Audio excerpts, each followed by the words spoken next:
집에 냉장고에 사과가 있다 하시는 분. 작년 사과 괜찮나요? 사과즙 괜찮나요? 사과즙. 아, 이렇게 디테일이 나올 줄 몰랐는데. 죄송합니다. 여기 개그맨이 3명이 있어가지고. 요즘 집에 냉장고에 사과가 있다고 하면 대부분 부자라고 하죠, 그죠? 심할 때는 뭐 사과 한 개당 뭐 15,000원 정도 이렇게. 15,000원이요? 네, 그렇게 하고 있죠. 그래서 지금 요즘 이 가격이 너무 올라가다 보니까 그 애플과 인플레이션을 합쳐서 애플레이션이라는 신조어까지 나오게 됐어요. 뭐야 사과? 근데 이렇게 사과가 왜 가격이 올랐을까요? 사과가 많이 부족한가요? 일단 수확량이 무조건 줄었거나 먹는 사람이 많아졌거나. 먹는 사람이 갑자기 많아지진 않을 거니까 바로 기후변화 때문입니다. 기후변화로 인해서 저온 피해도 있고 탄저병. 이 탄저병이랑 이렇게 과일 일부분에 까만 점이 생겨서 이제 점점 썩어가는 건데 이제 수확할 때 이게 비가 많이 오면 훨씬 더 확산되게 돼요. 비가 오면? 그래서 이제 작년에 수확기에 비가 많이 오면서 집중호우도 있고 이래서 이제 탄저병이 확산되고 실제로 사과 생산량이 30% 이상 감소했습니다.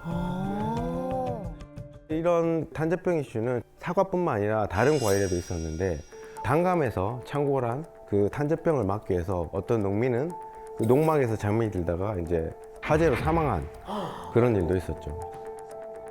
그리고 2021년 그보다 한 해 앞서서는 대파와 양상추 가격이 폭등한 적이 있어요. 맞아요. 맞습니다. 네네네. 그래서 막 그때 파테크라는 게 유행하기도 했는데 맞아, 기억나. 막 길러서 먹고 그런 거죠.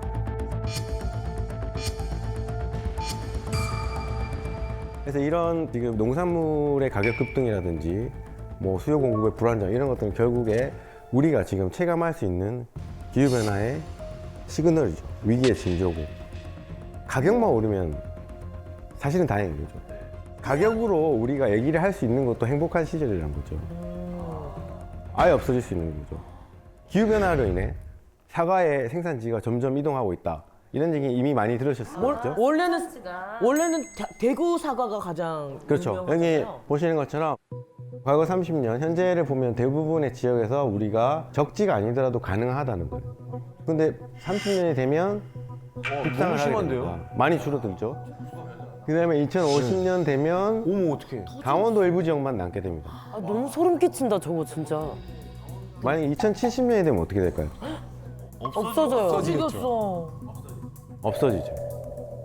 그게 현실입니다. 그럼 이제 지금 자라는 아이들한테는 그 사과가 정말 귀한 과일이 될 수도 있겠네. 네, 그렇습니다. 늘 항상 옆에 있으니까 당연하다고 생각했던 것들이 그냥 하나씩 없어지는 거예요. 아 너무 충격이다. 지금 예를 들면 봄꽃이 굉장히 빨리 피고 개화 시기로 인해서 많은 얘기들이 나오고 있는데 그럼 항상 질문을 많이 해요. 그럼 봄꽃은 계속 빨라지나요? 언제까지 빨라질까요? 설마 겨울에 피겠어?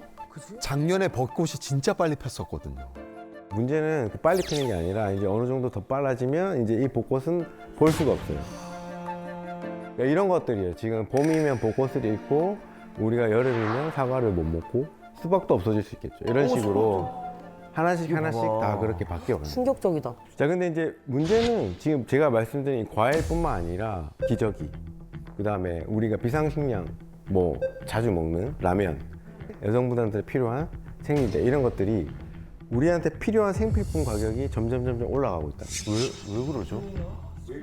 라면은 뭘로 만들죠? 밀이죠, 그죠? 그 우리가 러시아랑 우크라이나가 전쟁이 터졌을 때 가장 우려했던 게 그거예요. 밀. 우크라이나는 세계에서 가장 중요한 밀 공급원 중에 하나. 근데 다행히 뭐였냐면 세계에서 두 번째로 많은 밀을 공급하는 인도가 우리가 좀 많이 수출을 하겠다라고 했었어요. 근데 2022년 인도에서 섭씨 50도 기온을 찍고 날아가던 새가 떨어져 죽었어요. 와, 50도를 찍었어요? 네. 저희가 50도를 경험을 해본 적이 없어가지고 그 영상에서 가끔 보면은 막 타이어 같은 거 녹고 도로에 있는 막 번네트에 후라이 먹고 그러는데 그렇게 됩니까? 맞습니다. 우리가 체감한 이 공기 중에 섭씨 50도라는 것보다 이 바닥에 흡수하는 열이 더 뜨겁거든요. 그래서 이게 섭씨 50도 되면 거의 100도 육박할 거예요. 아스팔트가 겁니다. 그래서 손을 댈 수 없을 거예요. 네, 자동차도 마찬가지고 그 열을 흡수하는 물질은 여러분들 절대 손 댈 수 없을 정도로 뜨거울 거예요. 자, 그래서 이제 어떤 일이 벌어지냐면 인도 총리가 마음을 바꾼 거예요. 자기네들 밀 공급에 문제가 생길 것 같으니까 수출 금지령을 내려버리죠. 어머. 저 그럼 어떻게 될까요? 밀 소비하는 국가들은 난리 나겠네요. 난리가 길이 나고. 막혀버리니까. 그 전해 미국도 엄청난 가뭄이 들어서 밀 생산량이 줄어든 상태였어요. 그 세계적인 공급망이라고 하는 곳에서 밀에 대한 공급에 문제가 생긴다는 게 예측이 된 거죠. 면화 같은 경우에도 미국이 텍사스가 이제 주요 생산지인데 텍사스주에 엄청나게 큰 가뭄이 듭니다. 예, 거기는 이제 가뭄이 들면서 면화 생산에도 문제를 일으킨 거예요. 아, 비가 안 왔구나, 거긴 또. 그리고 같은 해 세계 5위인 면화 생산국 그 파키스탄에서 엄청나게 큰 홍수가 발생합니다. 그래서 이제 이런 식으로 면화도 공급망에 문제가 생기기 때문에 우리가 쉽게 접할 수 있는 물건이지만 가격이 올라갈 수밖에 없는 거예요. 그럼 지금 오르고 있는데 시작된 거네요. 그렇죠. 이제 한국 같은 경우에는 이제 우리가 이게 조금 걱정이 되는 게 뭐냐면 저기 이제 한국은 전 세계에서 7번째로 많은 양의 식량을 수입해 가고 있어요. 우리는 많은 식량을 수입에 의존하고 있기 때문에 다른 나라에서 벌어지는 기후변화 영향도 우리가 또 동시에 받을 수밖에 없는 거죠. 우리나라에서 뭐 한자병으로 인해서 사과의 공급망에 문제가 생기고 사과값이 오르는 것뿐만 아니라 인도에 밀 공급이 문제가 생기면 우리나라의 라면, 짜장면, 칼국수 가격이 오르거나 내용량이 줄겠죠. 어떡하냐 이제. 난 너무 슬퍼 지금. 기후변화로 인한 식량 위기가 우리에게 어떤 문제를 일으키는지를 보여주는 아주 그 역사적인 사례가 있습니다. 마야 문명.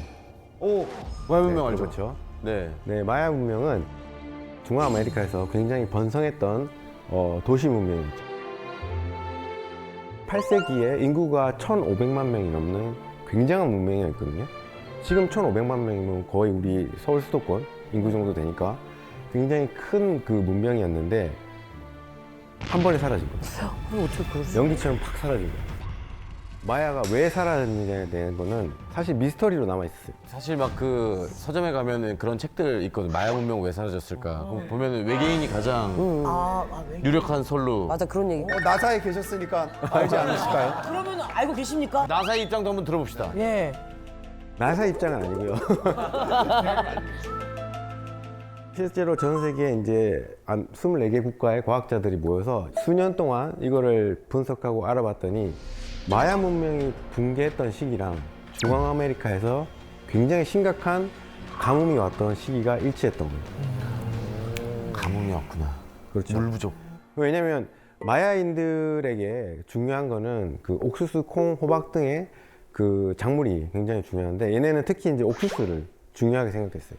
마야인들에게 옥수수란 그게 단순한 식량이 아니라 본인들의 왕은 옥수수의 신이고 본인들은 세계는 옥수수 밭이다. 아 진짜. 이 정도로 생각을 했기 때문에 가뭄이 들어 옥수수 농사가 힘들어지자 이제 뭐 많은 사람이 굶어 죽고 결국에는 문명이 사라진 거죠. 이게 뭐 100% 기후변화 때문이야 라고는 다시 말할 수 없을 것 같아요. 근데 중요한 거는 여러 가지 그런 과학적인 연구 결과들이 분명 얘네는 큰 관련성이 있다라고 이제 지칭을 하는 거고 사실 인간이 살고 있는 인류 역사를 보면 세계 뭐 1차 대전, 뭐 2차 대전 우리는 엄청난 그런 전쟁을 겪었지만 문명이 사라진 적은 없어요. 맞아요. 기후변화는 결국 이 문명을 사라지게 할 정도의 강력한 그 위력을 발휘했다는 거죠. 와. 정말 공포스러운 얘기네. 그렇죠. 우리가 옛날에 그 기후변화 포스트 딱 보면 가장 많이 나오는 문구가 뭐였죠? 지구가 아파요. 아 예. 어떻게 다 알고 계시네. 진짜 강하게 있었어. 주입식, 주입식, 주입식. 진짜로. 근데 문제는 지구가 아픈 걸로 끝나는 게 아니란 거죠. 최근에 기후변화가 너무 심해지면서 기후변화로 인해서 인간에게 직접적인 영향을 끼칠 것인가에 대한 연구들이 막 이제 활발해지고 있어요. 예를 들면 이제 뉴욕 시립대학교 퀸스 칼리지라는 데에서 허리케인 샌디가 태아의 정신 건강에 어떤 영향을 미쳤는지 그런 것들 연구를 했는데 그 결과 이제 엄마 뱃속에서 겪었던 그 허리케인의 그 간접적 경험이 아이의 뇌 건강에 영향을 끼친다. 그래서 태아 때 이 허리케인에 노출된 아이는 그렇지 않은 아이에 비해서 ADHD 위험이 60배. 응? 60배? 그다음에 행동장애 위험이 20배. 어머. 여자아이는 불안장애 위험이 20배. 우울증 위험이 30배. 이렇게 증가한다고 알려졌습니다. 엄마 뱃속에 있는데도 그 그렇죠. 모든 환경이 다 이게 직접적으로 닿는 거예요. 예, 그 저도 사실 굉장히 놀랐는데 우리가 뭐 태교나 이런 것들이 중요하다는 걸 생각해 보면 충분히 그럴 얘기네. 예, 가능성은 있을 거라고 보고 심지어 이제 또 다른 연구에서 보면 이런 극한 기온 폭염이라든지 한파라든지 이런 것들에 노출되면 조산 위험이 평균 60% 이상 증가한다고 또 알려져 있어요. 이런 일이 있어. 저는 그 좀 안타까운 이야기를 들었는데 기후학자들께서는 그래서 요즘 자녀를 안 가지신다고. 안돼. 미래가 너무 지금 비관적으로 예측이 돼서 저는 이제 근데 조금 다른 관점을 가지고 있어요. 미래 세대도 분명히 중요한데 미래 세대의 일이라고 하는 순간 어쩌면 이제 이거는 내일이 아니야 라는 느낌으로 이렇게 뒤로 빼는 거죠. 사실은 그래서 제가 말씀드린 건 지금 성인 있는 사람들이 훨씬 더 힘들어질 거라고. 어른들은 그래도 이제 갖출 게 다 갖춰져 있고 네. 저희는 괜찮지 않을까요? 네네, 그렇죠, 그렇죠. 폭염이나 이런 폭우 이런 것들은 사실상 이제 어느 정도 견딜 수가 있는 거죠. 예를 들면 뭐 너무 폭염이 심하다, 에어컨 틀면 되고 폭우 올 때 안 나가면 되는 거죠. 근데 기본적으로 그렇게 대처를 할 수가 있는데 전염병은 또 다른 문제예요. 여러분들이 이제 아마 코로나를 통해서 간접 경험을 했잖아요. 전염병이 얼마나 사회를 바꿔놓을 수 있고 우리에게 큰 영향을 끼치는지. 근데 지난 2010년 이전에 국내에서는 한 번도 발생 안 했던 라인병이라는 게 지난해 역대 가장 많이 발병을 했어요. 라인병이 라인병이란 거는 이제 진드기가 전파하는 질병이에요. 아, 진드기가 사람을 물면 감염이 발생해서 이제 몸에 문제가 생기는 건데 심하면 뭐 부정맥, 뭐 기억상실, 안면마비 이런 것까지 온다고 해요. 오, 심하네. 또 하나는 이제 말라리아. 네, 이런 것도 사실은 이제 많은 정부의 사업으로 줄어드는 추세였는데 다시 이제 환자가 늘어나고 있죠. 다시요? 예. 왜냐하면 이게 기후변화로 인해서 대체적으로 따뜻해지고 있잖아요. 온난화가 되면서 이제 겨울이 줄고 진드기와 모기 이런 것들 매개체, 이 질병을 전할 수 있는 매개체가 서식할 수 있는 그런 기간이 늘어난 거예요. 그러니까 확률적으로 더 이런 것들이 문제를 많이 일으킬 수 있는 상황으로 바뀌어가고 있는 거죠. 사람이 싸워야 될 적이 계속 늘어나네요. 뭐 그렇다고 볼 수도 있죠. 기후변화로 인한 식량 얘기를 우리가 좀 많이 했는데 이제 조금 얘기를 바꿔서 기후변화가 여러분들의 이제 여가 생활에도 영향을 끼칠 수 있습니다. 자연이 인간에게 허락한 스포츠 중에 가장 빨리 사라질 게 뭘까요? 달리기? 사라지는 서핑 아니야? 서핑? 그거 양궁 사과 올려놨는데 사과가 없어. 창조적이다. 정말 창조적이다. 비싸서 어떻게 보면 그런 것들은 좀 힘들지만 하거나 대체할 수 있을 것 같아요. 근데 완전히 사라질지도 모르는 운동은 바로 스키죠. 스키! 네. 겨울이 없어서. 생각도 못했어. 네. 그러면 이런 얘기를 하시는 분들이 있어요. 우리가 그럼 인공눈을 뿌려서 하면 되지 않나요? 근데 인공눈을 뿌리는 것도 조건이 있어요. 어느 정도 추운 날씨와 습도가 유지가 돼야 되는데 그걸 만족 못 하는 거예요. 그럼 인공눈을 뿌릴 수조차 없습니다. 여기 보시는 사진은 이제 한 스키장의 사진인데요. 스키장이에요? 네, 그렇습니다. 그냥 논바다 아닌가요? 이거 뭐야? 저희 뭐 스키가 아니고 모내기를 해야 될 것 같은 느낌인데. 저거는 이제 지금 유럽에서 굉장히 유명했던 일입니다. 뭐 프랑스, 스위스 이런 데서 이런 일이 있었고 지금 한 가지 흥미로운 거는 원래 그 한국의 스키장하고 달리 유럽의 스키장은 대부분 자연설에 의존을 하고 있거든요. 근데 최근에 그 유럽의 스키장에서 한국의 그 인공눈 제설하는 기술을 배우겠다고 합니다. 아, 진짜요? 왜 그럴 수밖에 없는 상황이죠. 기후 변화가 된다는 증거네요. 그러니까 이제 유럽도 과거처럼 자연설에 의존하는 게 아니라 인공눈을 뿌릴 수밖에 없게 된 거죠. 근데 점점 그렇게 변해갈 건데 근데 여기서 우리가 단순히 눈을 이게 그냥 뭐 우리의 레저로만 생각하는 게 아니라 눈은 기후변화, 이 지구 시스템에서 굉장히 중요한 역할을 하고 있어요. 이제 우리가 눈이 내려서 이렇게 땅에 쌓여 있는 거를 스노우팩이라고 합니다. 얼굴에 이렇게 마스크팩 하는 것처럼 팩. 근데 날이 추우면 눈이 내려서 이제 녹지 않고 이렇게 켜켜 계속 쌓여 있는 그 상태를 얘기하는데 이 온난화가 되면서 스노우팩 두께가 점점 얇아지고 있어요. 왜냐면 따뜻하니까 내린 눈이 금방 녹아버려요. 그래서 이제 가장 쉽게 보이는 게 이제 스키장의 케이스인데 근데 이게 사라지면 그냥 눈이 사라지는 걸로 끝나는 게 아니라 지금 있는 이 온난화보다 훨씬 더 온난화가 가속화돼요. 그렇지. 열을 내려줄 수 있는 게 없으니까. 네, 비슷한 내용인데요. 보통 우리가 이 하얀색 물질, 이 물질은 태양빛을 많이 반사합니다. 이 땅을 데울 수 있는 에너지를 다 반사하는 거죠. 근데 눈이 녹게 되면 어떻게 될까요? 그대로 그 받아버리겠죠. 에너지가 그대로 다시 예. 땅으로 들어오겠죠. 그럼 땅을 데우는 거예요. 그러면 그 옆에 있던 눈이 녹겠죠. 또 녹겠죠. 아, 그래서 이렇게 연쇄적으로. 계속 가고 있습니다. 자, 지구 마찬가지. 북극에 따뜻해지는 이유가 똑같은 거예요. 북극의 빙하가 녹고 눈이 녹으니까 햇볕이 더 많이 들어오죠. 더 따뜻해지죠. 그러면요, 저희 모든 사람들이 다 흰 옷을 입고 다니면 아니 근데 저도 그 생각 해봤어요. 북극에도 그 약간 구멍난 부분을 흰색 페인트로 이렇게 좀 메꾸면 두 분께서 말씀하신 거는 실제로 공학적 해결 방법 중에 하나예요. 공학적 해결 방법 중에 하나예요. 진짜요? 네, 네. 맞는 얘기 하는 겁니다. 네, 맞는 얘기 그래서 지금 하다니까. 훌륭하셔. 기후공학 기술이라는 게 있어요. 클라이밋 엔지니어링이라는 건데 공학 기술로서 기후변화 문제를 해결해 보겠다.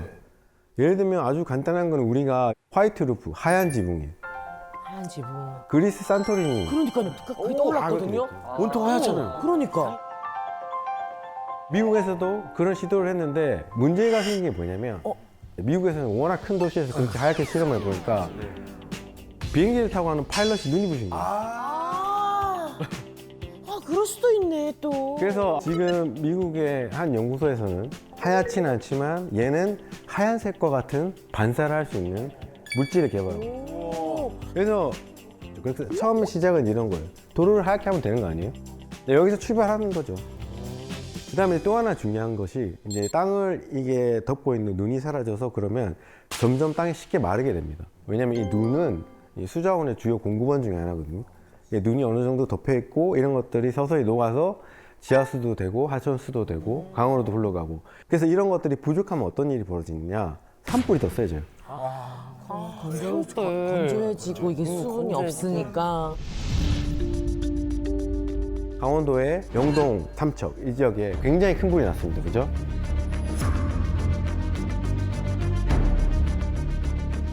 헬기로 막 물 나르고 근데 그게 왜 그렇게 큰 불이 날 수밖에 없었느냐? 지난 한 70, 80년의 영동 지역의 기상 레코드를 보면 엄청나게 가물어 있었어요. 나무가 다 말라 있어. 그렇죠. 마른 장작이 되어 있는 거예요. 그래서 스노우팩이 사라지게 되면 이런 것들을 조절할 수가 없게 돼요. 또 하나 중요한 점은 얘네들은 보온 역할도 합니다. 겨울에 쌓여 있으면. 눈은 땅 속에 담요라고 생각하시면 돼요. 겨울이 워낙 춥고 땅이 여는데 이불처럼 덮여있기 때문에 그 안에 에너지가 안 빠져나가고 오히려 땅 속이 위에보다 더 따뜻해요. 그러면 그 안에서 그 겨울을 날 수 있는 뭐 곤충, 동물들이 버틸 수가 있는 거죠. 자, 그러면 그게 사라진다. 추운데 담요 걷어내면 어떻게 되죠? 꽝꽝 얼겠죠. 예. 그래서 바로 생물 다양성까지 문제가 생기는 그런 일이 벌어지게 되는 거죠.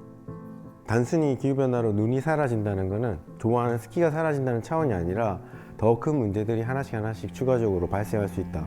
그러니까 이제 우리가 이런 것들을 앞으로 이제 조금 신경 써서 봐야 되겠죠.